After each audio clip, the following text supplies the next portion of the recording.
for those people out there that are business owners, or that might be, you know, entrepreneurs, do you have any tips or hacks out there to help them become better entrepreneurs on top of what we just chatted about? So I think ultimately, when I think of being the best entrepreneur you can, I will always tell people to get coaching. And the way that I explain this is that, and I'll do this with you as well, right? If you raise your hand as high as you can, okay, as like high as you possibly, and I say no, but as high as you possibly can, right? Right? Or we suddenly go higher, right? And it's so important because as an entrepreneur, we believe we can get to a certain place. Yeah. But having coaching or someone to guide us, what happens is they can view everything in a different perspective. And I think perspective is probably the biggest gift that any entrepreneur can have, whether it's a perspective from a mentor, a perspective from a coach, or someone that sees something in a different way. And suddenly it becomes much easier.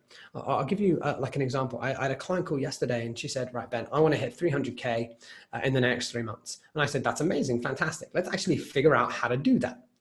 And as we started to look into it, her business model didn't allow her to hit that. Like she could max out on one-on-ones, she could max out on group coaching, she could max out on her products. She was still only hitting 90K.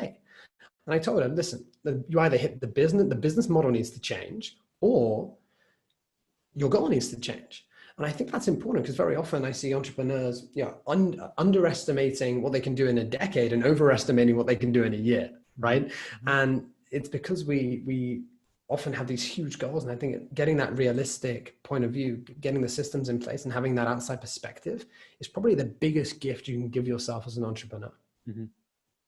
That outside view is very, very, very important. And being realistic, right? We can chase goals and have dreams and have visions, but you want realistic numbers because you can build your life around realistic numbers.